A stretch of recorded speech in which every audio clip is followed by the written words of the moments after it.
بسم الله الرحمن الرحيم. ياسين والقرآن الحكيم إنك لمن المرسلين على صراط مستقيم تنزيل العزيز الرحيم لتنذر قوما ما أنذر آباؤهم فهم غافلون لقد حق القول على أكثرهم فهم لا يؤمنون إنا جعلنا في أعناقهم أغلالا فهي إلى الأذقان فهم مقمحون وجعلنا من بين أيديهم سدا ومن خلفهم سدا فأغشيناهم فهم لا يبصرون وسواء عليهم أأنذرتهم أم لم تنذرهم لا يؤمنون إنما تنذر من اتبع الذكر وخشي الرحمن بالغيب فبشره بمغفرة وأجر كريم إنا نحن نحيي الموتى ونكتب ما قدموا وآثارهم وكل شيء أحصيناه في إمام مبين واضرب لهم مثلا أصحاب القرية إذ جاءها المرسلون إذ أرسلنا إليهم 2 فكذبوهما فعززنا بثالث فقالوا إنا إليكم مرسلون قالوا ما أنتم إلا بشر مثلنا وما أنزل الرحمن من شيء إن أنتم إلا تكذبون قالوا ربنا يعلم إنا إليكم لمرسلون وما علينا إلا البلاغ المبين قالوا إنا تطيرنا بكم لئن لم تنتهوا لنرجمنكم وليمسنكم منا عذاب أليم قالوا طائركم معكم أئن ذكرتم بل أنتم قوم مسرفون وجاء من أقصى المدينة رجل يسعى قال يا قوم اتبعوا المرسلين اتبعوا من لا يسألكم أجرا وهم مهتدون وما لي لا أعبد الذي فطرني وإليه ترجعون أأتخذ من دونه آلهة إن يردني الرحمن بضر لا تغن عني شفاعتهم شيئا ولا ينقذون إني إذا لفي ضلال مبين إني آمنت بربكم فاسمعون قيل ادخل الجنة قال يا ليت قومي يعلمون بما غفر لي ربي وجعلني من المكرمين وما أنزلنا على قومه من بعده من جند من السماء وما كنا منزلين إن كانت إلا صيحة واحدة فإذا هم خامدون يا حسرة على العباد ما يأتون يأتيهم من رسول إلا كانوا به يستهزئون ألم يروا كم أهلكنا قبلهم من القرون أنهم إليهم لا يرجعون وإن كل لما جميع لدينا محضرون وآية لهم الأرض الميتة أحييناها وأخرجنا منها حبا فمنه يأكلون وجعلنا فيها جنات من نخيل وأعناب وفجرنا فيها من العيون ليأكلوا من ثمره وما عملته أيديهم أفلا يشكرون سبحان الذي خلق الأزواج كلها مما تنبت الأرض ومن أنفسهم ومما لا يعلمون وآية لهم الليل نسلخ منه النهار فإذا هم مظلمون والشمس تجري لمستقر لها ذلك تقدير العزيز العليم والقمر قدرناه منازل حتى عاد كالعرجون القديم لا الشمس ينبغي لها أن تدرك القمر ولا الليل سابق النهار وكل في فلك يسبحون وآية لهم أنا حملنا ذريتهم في الفلك المشحون وخلقنا لهم من مثله ما يركبون وإن نشأ نغرقهم فلا صريخ لهم ولا هم ينقذون إلا رحمة منا ومتاعا إلى حين وإذا قيل لهم اتقوا ما بين أيديكم وما خلفكم لعلكم ترحمون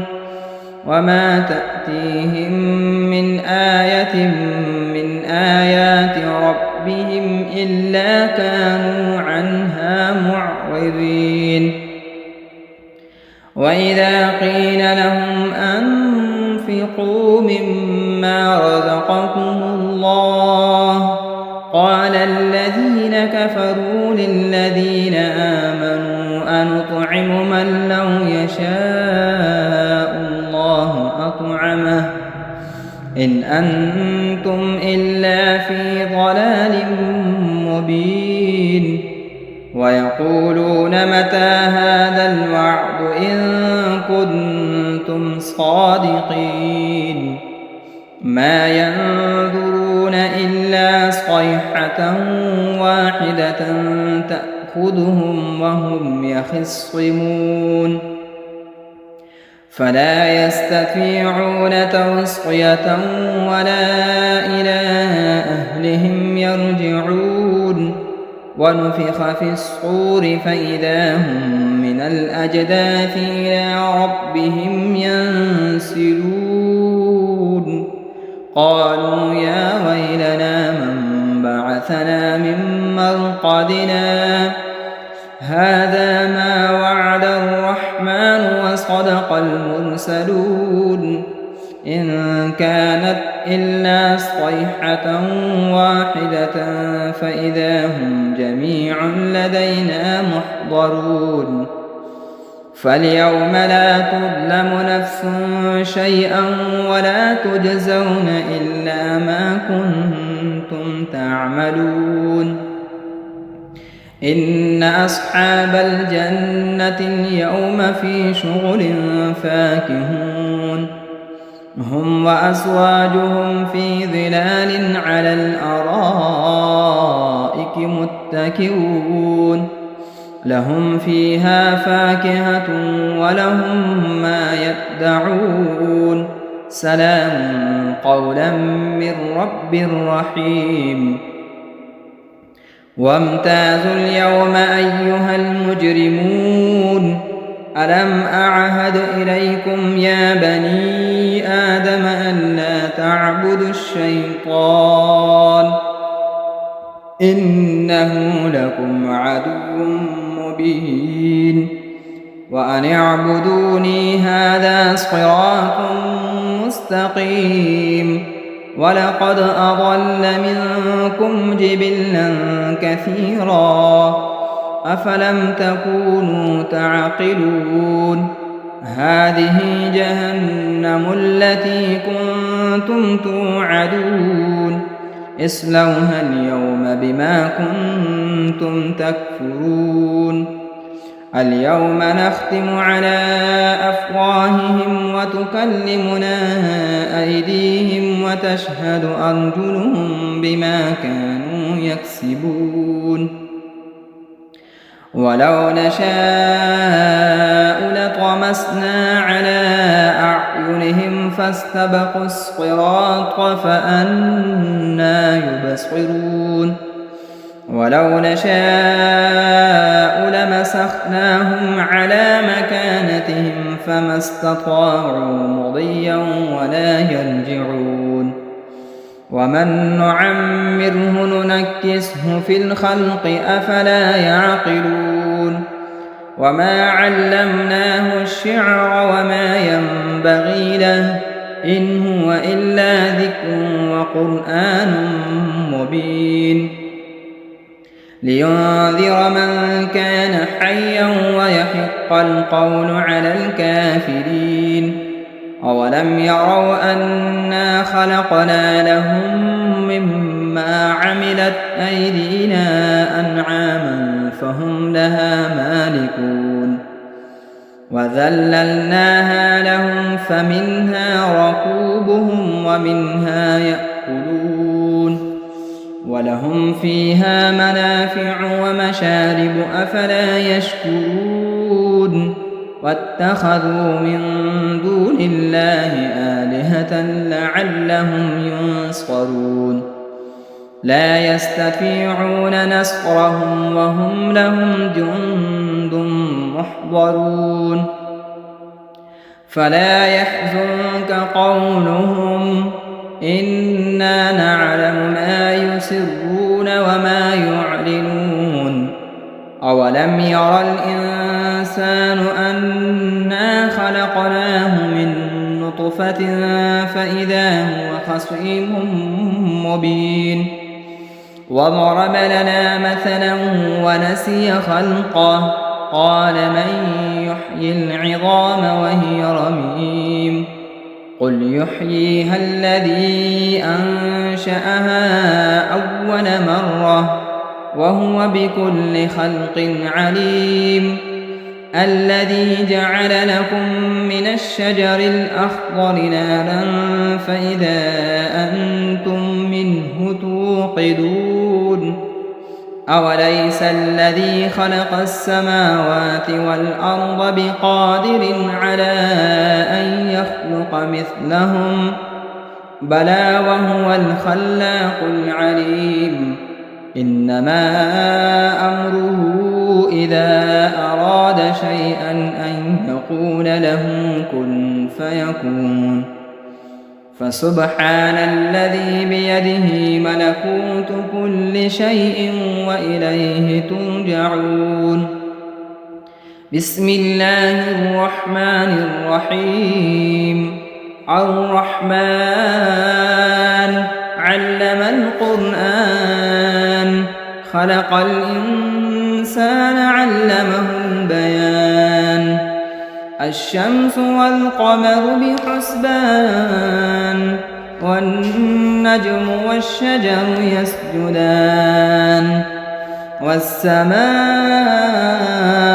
رفعها ووضع الميزان ألا تطغوا في الميزان وأقيموا الوزن بالقسط ولا تخسروا الميزان والأرض وضعها للأنام فيها فاكهة والنخل ذات الأكمام والحب ذو العصف والريحان فبأي آلاء ربكما تكذبان خلق الإنسان من صلصال كالفخار وخلق الجان من مارج من نار فبأي آلاء ربكما تكذبان رب المشرقين ورب المغربين فبأي آلاء ربكما تكذبان مرج البحرين يلتقيان بينهما برزخ لا يبغيان فبأي آلاء ربكما تكذبان يخرج منهما اللؤلؤ والمرجان فبأي آلاء ربكما تكذبان وله الجوار المنشآت في البحر كالأعلام فبأي آلاء ربكما تكذبان كل من عليها فان ويبقى وجه ربك ذو الجلال والإكرام فبأي آلاء ربكما تكذبان يسأله من في السماوات والأرض كل يوم هو في شأن فبأي آلاء ربكما تكذبان سنفرغ لكم أيها الثقلان فبأي آلاء ربكما تكذبان يا معشر الجن والإنس إن استطعتم أن تنفذوا من أقطار السماوات والأرض فانفذوا لا تنفذون إلا بسلطان فبأي آلاء ربكما تكذبان يرسل عليكما شؤاد من نار ونحاس فلا تنتصران فبأي آلاء ربكما تكذبان فإذا انشقت السماء فكانت وردة كالدهان فبأي آلاء ربكما تكذبان فيومئذ لا يسأل عن ذنبه إنس ولا جان فبأي آلاء ربكما تكذبان يعرف المجرمون بسيماهم فيؤخذ بالنواصي والأقدام فبأي آلاء ربكما تكذبان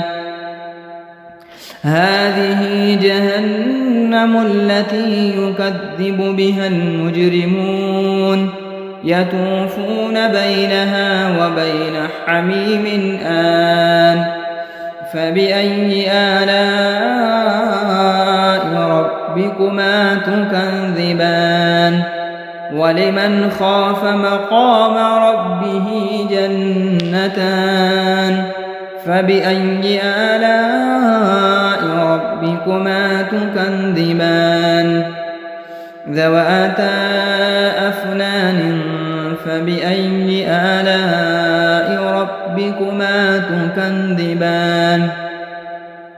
فيهما عينان تجريان فبأي آلاء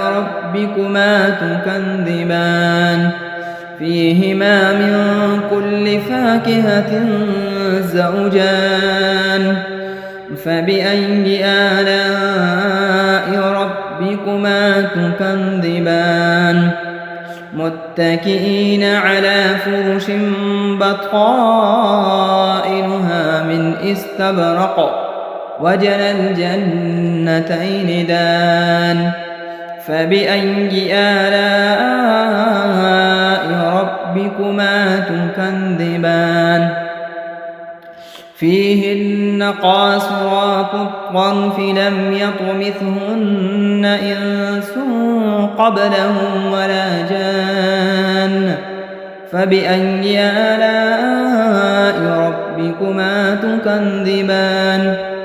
كأنهن الياقوت والمرجان فبأي آلاء ربكما تكذبان هل جزاء الإحسان إلا الإحسان فبأي آلاء ربكما تكذبان ومن دونهما جنتان فبأي آلاء ربكما تكذبان مدهامتان فبأي آلاء ربكما تكذبان فيهما عينان نضاختان فبأي آلاء ربكما تكذبان فيهما فاكهة ونخل ورمان فبأي آلاء ربكما تكذبان فيهن خيرات حسان فبأي آلاء ربكما تكذبان حور مقصورات في الخيام فبأي آلاء ربكما تكذبان لم يطمثهن إنس قبلهم ولا جان فبأي آلاء ربكما تكذبان متكئين على رفرف خضر وعبقري حسان فبأي آلاء ربكما تكذبان تبارك اسم ربك ذي الجلال والإكرام بسم الله الرحمن الرحيم إذا وقعت الواقعة ليس لوقعتها كاذبة خافضة رافعة إذا رجت الأرض رجا وبست الجبال بسا فكانت هباء منبثا وكنتم أزواجا ثلاثا فأصحاب الميمنة ما أصحاب الميمنة وأصحاب المشأمة ما أصحاب المشأمة والسابقون السابقون أولئك المقربون في جنات النعيم ثلة من الأولين وقليل من الآخرين على سرر موضونة متكئين عليها متقابلين يطوف عليهم ولدان مخلدون بأكواب وأباريق وكأس من معين لا يصدعون عنها ولا ينزفون وفاكهة مما يتخيرون ولحم طير مما يشتهون وحور عين كأمثال اللؤلؤ المكنون جزاء بما كانوا يعملون لا يسمعون فيها لغوا ولا تأثيما إلا قيلا سلاما سلاما وأصحاب اليمين ما أصحاب اليمين في سدر مخضود وطلح ممدود وظل ممدود وماء مسكوب وفاكهة كثيرة لا مقطوعة ولا ممنوعة وفرش مرفوعة إنا أنشأناهن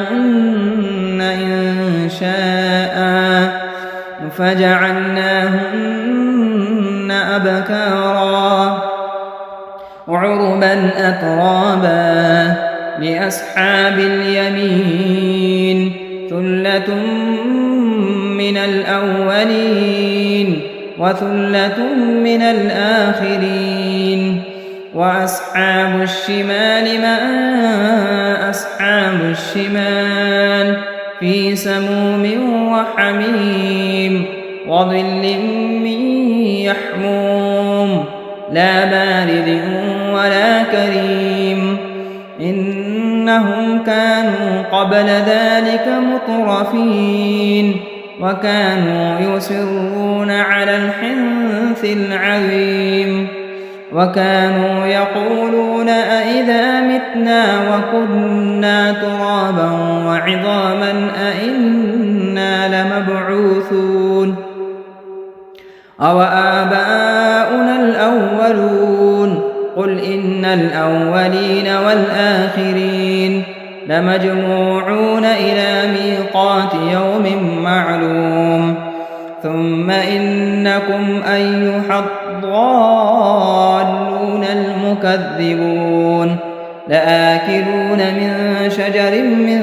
زقوم فمالئون منها البطون فشاربون عليه من الحميم فشاربون شرب الهيم هذا نزلهم يوم الدين نحن خلقناكم فلولا تصدقون أفرأيتم ما تمنون أأنتم تخلقونه أم نحن الخالقون نحن قدرنا بينكم الموت وما نحن بمسبوقين على أن نبدل أمثالكم وننشئكم فيما لا تعلمون ولقد علمتم النشأة الأولى فلولا تذكرون أفرأيتم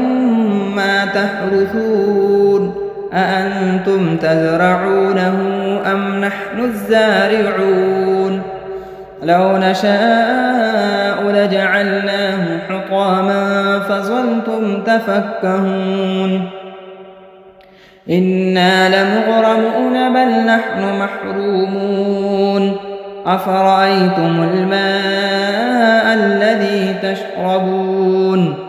أأنتم أنزلتموه من المزن أم نحن المنزلون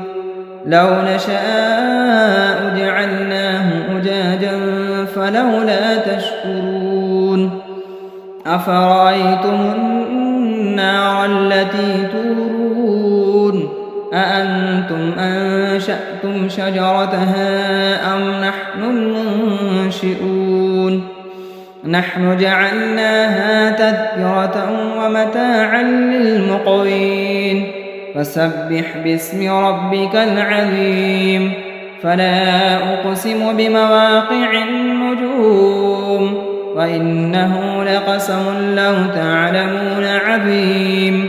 إنه لقرآن كريم في كتاب مكنون لا يمسه إلا المطهرون تنزيل من رب العالمين أفبهذا الحديث أنتم مدهنون وتجعلون رزقكم أنكم تكذبون فلولا إذا بلغت الحلقوم وأنتم حينئذ تنظرون ونحن أقرب إليه منكم ولكن لا تبصرون فلولا إن كنتم غير مدينين ارجعونها إن كنتم صادقين فأما إن كان من المقربين فروح وريحان وجنة نعيم وأما إن كان من أصحاب اليمين فسلام لك من أصحاب اليمين وأما إن كان من المكذبين الضالين فنزل من حميم وتصلية جحيم إن هذا لهو حق اليقين فسبح باسم ربك العظيم بسم الله الرحمن الرحيم تبارك الذي بيده الملك وهو على كل شيء قدير الذي خلق الموت والحياة ليبلوكم أيكم أحسن عملا وهو العزيز الغفور الذي خلق 7 سماوات طباقا ما ترى في خلق الرحمن من تفاوت فارجع البصر هل ترى من فتور ثم ارجع البصر كرتين ينقلب إليك البصر خاسئا وهو حسير ولقد زينا السماء الدنيا بمصابيح وجعلناها رجوما للشياطين وأعتدنا لهم عذاب السعير وللذين كفروا بربهم عذاب جهنم وبئس المصير إذا ألقوا فيها سمعوا لها شهيقا وهي تفور تكاد تميز من الغيظ كلما ألقي فيها فوج سألهم خزنتها ألم يأتكم نذير قالوا بلى قد جاءنا نذير فكذبنا وقلنا ما نزل الله من شيء إن أنتم إلا في ضلال كبير وقالوا لو كنا نسمع أو نعقل ما كنا في أصحاب السعير فاعترفوا بذنبهم فسحقا لأصحاب السعير إن الذين يخشون ربهم بالغيب لهم مغفرة وأجر كبير وأسروا قولكم أو اجهروا به إنه عليم بذات الصدور ألا يعلم من خلق وهو اللطيف الخبير هو الذي جعل لكم الأرض ذلولا فامشوا في مناكبها وكلوا من رزقه وإليه النشور أأمنتم من في السماء أن يخسف بكم الأرض فإذا هي تمور أم أمنتم من في السماء أن يرسل عليكم حاصبا فستعلمون كيف نذير ولقد كذب الذين من قبلهم فكيف كان نكير